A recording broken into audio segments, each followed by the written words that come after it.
On me demande tout le temps si je connais Tyler Durden. 3 minutes. Le voilà, le moment de vérité. Étonnamment, Fight Club, sorti en 1999, semble avoir été créé littéralement hier.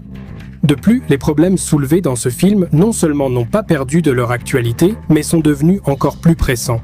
Bon sang, on bosse dans des usines et des restaurants. On fait des boulots de merde pour acheter des trucs dont on n'a pas besoin. Au moment de sa sortie, le film semblait être un échec commercial. Les recettes couvraient à peine les coûts de production et de marketing. Mais avec le temps, il est devenu culte. Les ventes de DVD et les droits de licence en ont fait l'un des projets les plus rentables, et sa popularité n'a fait que croître. Et aujourd'hui, Fight Club est considéré comme l'une des œuvres cinématographiques les plus importantes de la fin des années 90. Je veux que tu me frappes de toutes tes forces. Aujourd'hui, je veux revenir sur ce classique, mais pas pour proposer une nouvelle théorie sur la réalité ou l'irréalité de l'un des personnages. Ce genre de spéculation s'effondre généralement dès qu'on jette un œil au livre original de Chuck Palahniuk. Non, je veux parler d'autre chose. Il y a une scène qui est présente à la fois dans le livre et dans le film. Le moment du coup de feu. Le narrateur se tire une balle pour se débarrasser de Tyler Durden. À première vue, il semble que ce soit vraiment la fin de Tyler. Mais j'affirme le contraire. Tyler n'est pas mort. Pour comprendre cela, tournons-nous vers la psychologie, évoquons le dédoublement de la personnalité et voyons pourquoi ce trouble transmet parfaitement une idée philosophique clé de l'œuvre. Nous évoquerons aussi la différence entre la fin du livre et celle du film, et pourquoi le livre transmet cette idée de manière plus cohérente et logique sur le plan psychiatrique. Nous discuterons également de pourquoi le personnage principal n'a pas de nom. Quel rôle symbolique joue le savon, devenu la carte de visite du film? Comment ces détails s'unissent-ils pour former un concept philosophique cohérent, qui perdure dans l'esprit des spectateurs aujourd'hui? Peut-être que vous ne devriez pas venir me voir avec ces papiers. Service des retours.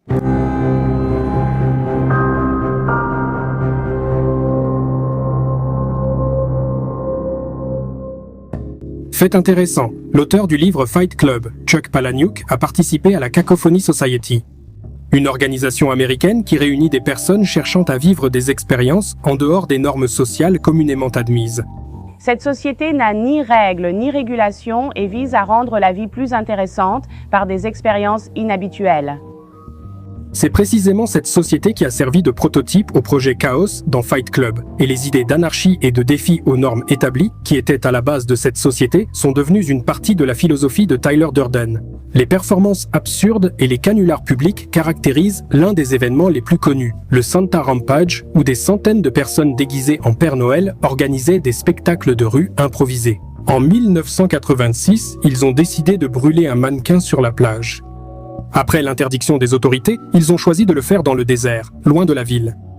C'est pourquoi il a été décidé d'organiser un voyage appelé A Bad Day at Black Rock. C'est précisément cet événement qui est devenu la base du célèbre festival Burning Man. Cette communauté n'a pas seulement inspiré Palahniuk, mais elle a aussi donné le ton à toute la philosophie du Fight Club. Tyler Durden, tout comme cette communauté, incarne la destruction de l'ordinaire et met en lumière les contradictions du monde moderne. Au départ, Fight Club était une nouvelle dans le recueil Pursuit of Happiness. Plus tard, Palahniuk a développé l'idée en roman, et la nouvelle est devenue un chapitre. Le livre est sorti en 1996 et n'a pas rencontré un grand succès au début. Cependant, il a attiré l'attention des producteurs.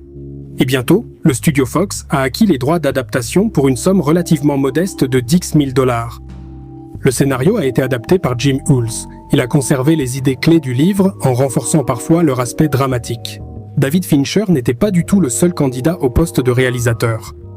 Le scénario de Fight Club a été envoyé à plusieurs réalisateurs prometteurs, dont Peter Jackson, Danny Boyle, Bryan Singer et David Fincher.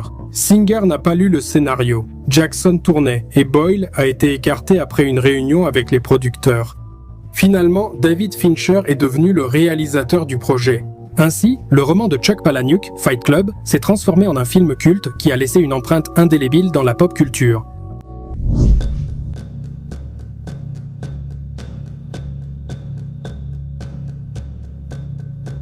Le dédoublement de personnalité est sans doute l'un des thèmes les plus prisés au cinéma.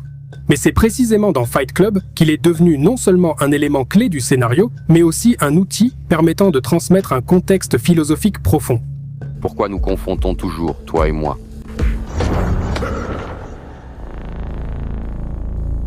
Tu comprends? En psychiatrie, cependant, le terme de dédoublement de la personnalité n'existe pas. Ce phénomène est connu sous le nom de trouble dissociatif de l'identité. Il se caractérise par la présence de deux ou plusieurs personnalités ou états distincts qui prennent tour à tour le contrôle du comportement de la personne. Une personnalité peut ignorer totalement l'autre, entraînant perte de mémoire et distorsion de perception. Durant 6 mois, j'ai souffert d'insomnie. Dans ce cas, tout devient irréel. Une petite lumière au loin, tout n'est qu'une copie. Ce trouble est souvent causé par des traumatismes et violences subis durant l'enfance et peut apparaître comme mécanisme de défense. La conscience se divise en plusieurs parties pour protéger la personne d'une douleur insupportable et lui permettre de survivre mentalement. Un traumatisme d'enfance lié au départ du père pourrait expliquer le trouble dissociatif de l'identité du narrateur. Ce sujet est abordé à plusieurs reprises, tant dans le livre que dans le film. Le narrateur mentionne que son père a quitté leur famille alors qu'il était encore petit, et depuis, il a pratiquement disparu de sa vie. Il est parti quand j'avais 6 ans, s'est remarié et a eu d'autres enfants. L'absence du père a pu contribuer à la formation d'un mécanisme dissociatif par lequel la psyché du narrateur tentait de faire face au traumatisme. Tyler Durden, avec son comportement assuré et libre, devient en quelque sorte un substitut paternel, incarnant les qualités qui manquent au narrateur, la force, l'audace et la capacité de vivre en dehors des règles.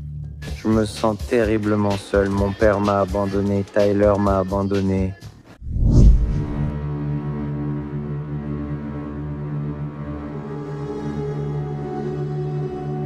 Mais le rôle du dédoublement de personnalité dans Fight Club va au-delà de la psychiatrie.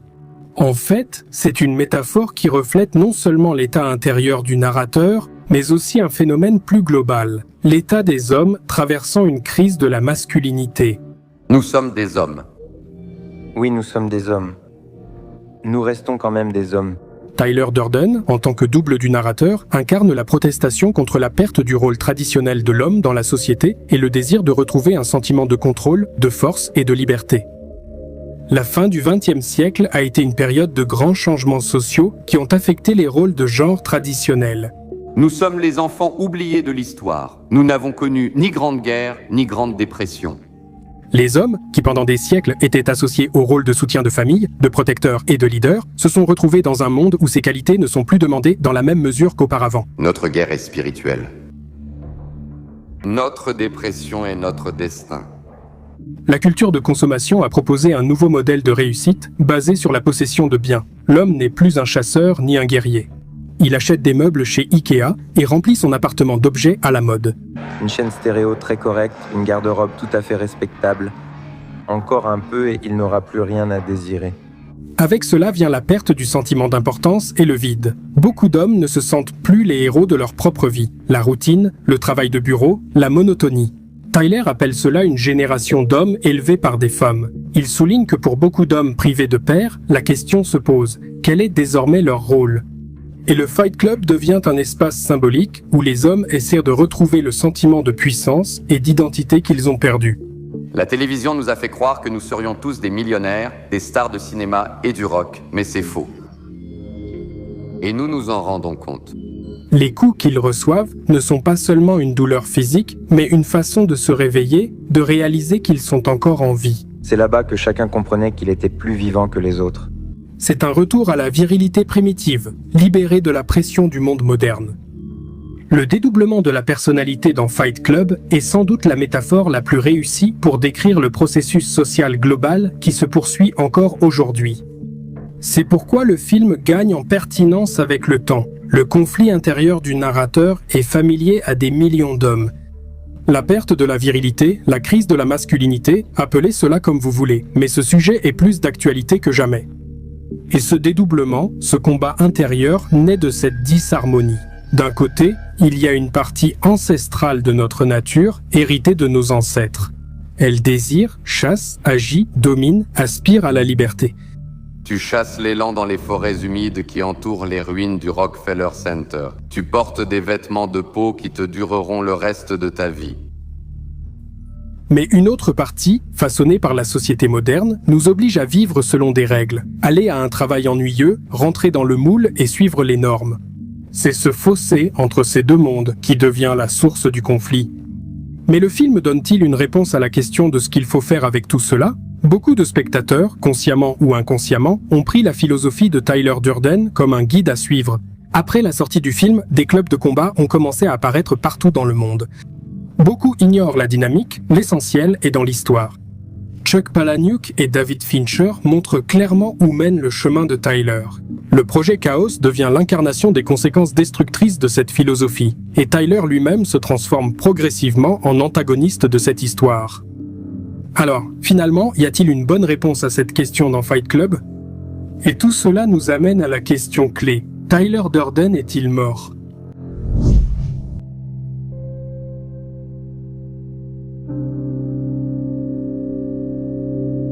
Savez-vous en quoi consiste généralement le traitement du trouble dissociatif de l'identité? Cela peut inclure un traitement médicamenteux, une thérapie cognitivo-comportementale, le travail sur les souvenirs traumatiques, etc.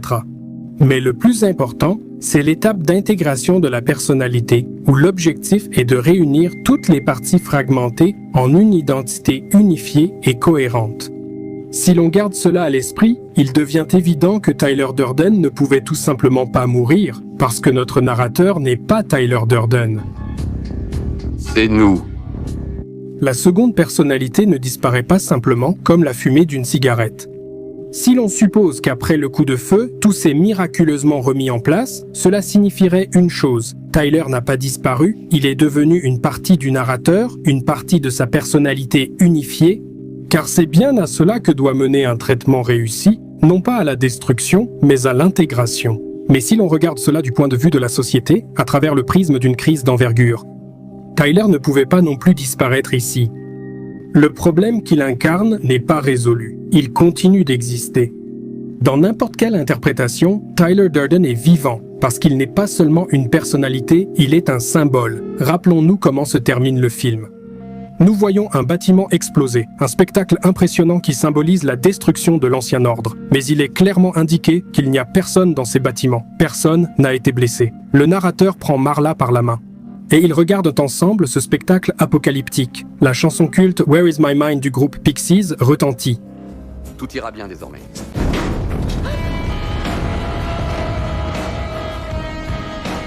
C'est une fin qu'on peut tout à fait considérer comme un happy end. Le héros a trouvé la force de se libérer de Tyler et une nouvelle vie s'offre à lui où Marla pourrait avoir une place et peut-être quelque chose de plus grand que le chaos. Mais dans le livre, il n'y a pas de happy end.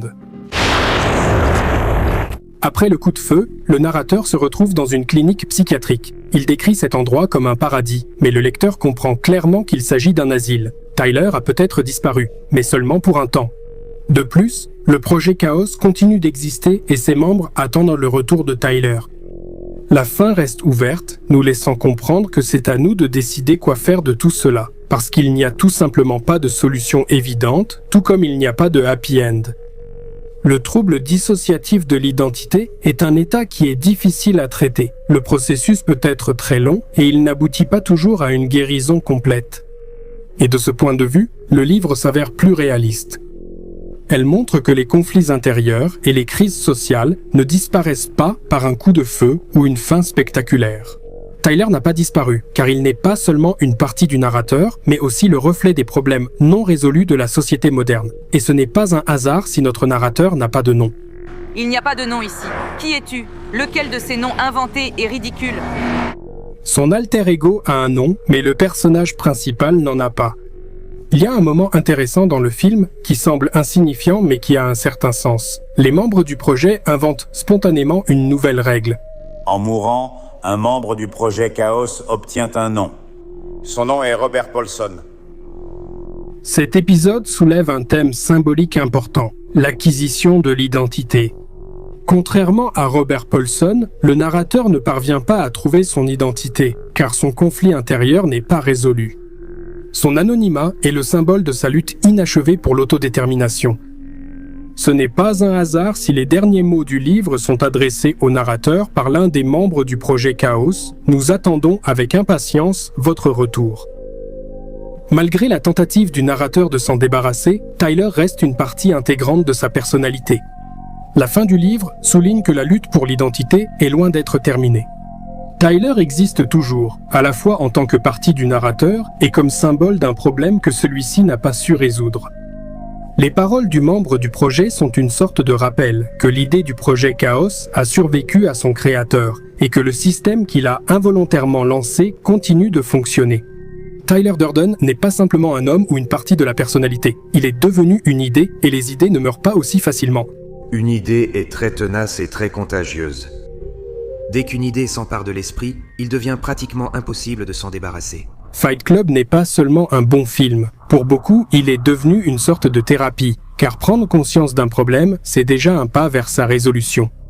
Le film a donné l'occasion de regarder à l'intérieur de soi, de prendre conscience de ses conflits intérieurs et d'essayer de se reconstruire. Cette histoire évoque la destruction, mais aussi la recherche d'authenticité dans un monde de mensonges et de fausses valeurs. D'ailleurs, le logo du film, un savon marqué Fight Club, n'est pas choisi au hasard. Le savon symbolise la purification, le retour à la pureté. Selon le film, le savon était fabriqué à partir de graisse humaine, ce qui symbolise la destruction des anciennes structures à partir desquelles un nouvel ordre est créé. Fight Club reste d'actualité parce qu'il pousse à se poser des questions sur soi-même, sur le monde, sur notre rôle dans ce monde.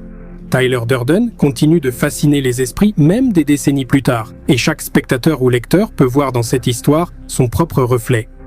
Tyler ne peut pas mourir, parce que la crise qu'il souligne, la crise qu'il incarne, existe toujours. Cela signifie donc que la lutte continue.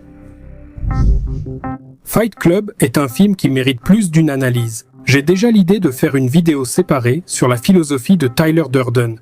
Si ce sujet vous intéresse, je serais ravi que vous me le fassiez savoir en soutenant cette vidéo avec un like. Et n'oubliez pas de vous abonner pour ne pas manquer la sortie de cette vidéo. D'ailleurs, il y a une opinion populaire selon laquelle l'idée principale du film est une critique de la société de consommation, ce qu'on appelle le consumérisme. Cependant, j'y vois quelque chose de plus profond. Si vous voulez savoir quel problème du film je considère comme principal, et ce qui, à mon avis, ne va pas avec le personnage même de Tyler Durden, regardez absolument ma première vidéo sur Fight Club. Elle est déjà disponible sur la chaîne. Le lien s'affichera à l'écran et sera aussi sous la vidéo. Pour finir, une histoire amusante. Lorsque Fight Club est sorti en Chine, la fin du film a été radicalement modifiée. Dans cette version, la police découvre avec succès le plan de Tyler Durden et empêche les explosions. Et le héros lui-même se retrouve dans un hôpital psychiatrique. Ce changement est lié à la position du Parti communiste chinois. Tout crime à l'écran doit être élucidé et puni. L'ironie, c'est qu'en changeant la fin, les Chinois, sans le vouloir, l'ont rendu plus proche de la conclusion originale du livre. Même Chuck Palahniuk a noté que cette version reflète le plus fidèlement la véritable fin de son roman.